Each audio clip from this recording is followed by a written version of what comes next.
السلام علیکم۔ آج ہم حج کے بارے میں تفصیل سے جانیں گے کہ حج کیا ہے، حج کا پس منظر، حج کی تاریخ، حج کے فائدے اور حج کا عالمگیر اجتماع۔ تو شروع کرتے ہیں حج کا پس منظر۔ حج کے معنی عربی زبان میں زیارت کا قصد کرنے کے ہیں۔ حج میں چونکہ ہر طرف سے لوگ کعبے کی زیارت کا قصد کرتے ہیں، اس لیے اس کا نام حج رکھا گیا۔ حج کی ابتدا۔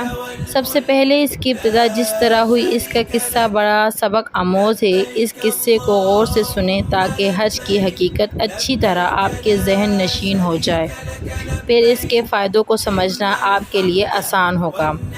حضرت ابراہیم علیہ السلام کے زمانے میں حالات۔ کون مسلمان، عیسائی یا یہودی ایسا ہے جو حضرت ابراہیم علیہ السلام کے نام سے واقف نہ ہو؟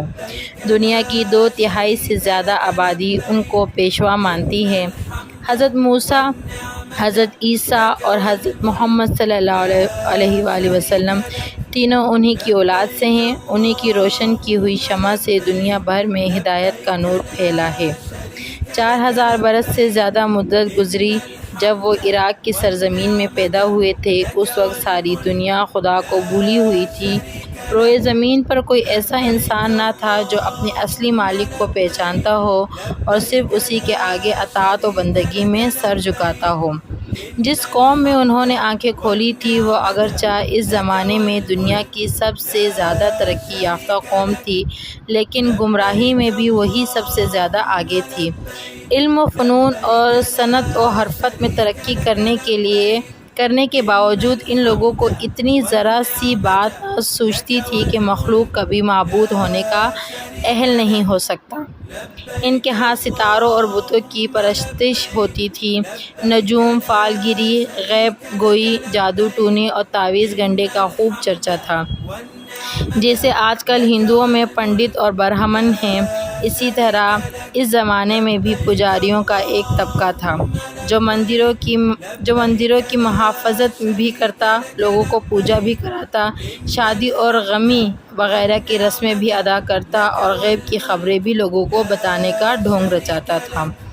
عام لوگ ان کے پھندے میں ایسے پھنسے ہوئے تھے کہ انہیں کو اپنی اچھی اور بری قسمت کا مالک سمجھتے تھے، انہی کے اشاروں پر چلتے تھے اور بے چوں چرا ان کی خواہشات کی بندگی کرتے تھے، کیونکہ ان کا گمان تھا کہ دیوتاؤں کے ہاں ان پجاریوں کی پہنچ ہے، یہ چاہے تو ہم پر دیوتاؤں کی عنایت ہوگی ورنہ ہم تباہ ہو جائیں گے۔ پجاریوں کے اس گروہ کے ساتھ بادشاہوں کی ملی بھگت تھی۔ عام لوگوں کو اپنا بندہ بنا کر رکھنے میں بادشاہ پجاریوں کے مددگار تھے اور پجاری بادشاہوں کے۔ ایک طرف حکومت ان پجاریوں کی پشت پناہی کرتی تھی اور دوسری طرف یہ پجاری لوگوں کے عقیدے میں یہ بات بٹھاتے تھے کہ بادشاہ وقت بھی خداؤں میں سے ایک خدا ہے، ملک اور رعایت کا مالک ہے، اس کی زبان قانون ہے اور اس کو رعایا کی جان اور مال پر ہر قسم کے اختیارات حاصل ہیں۔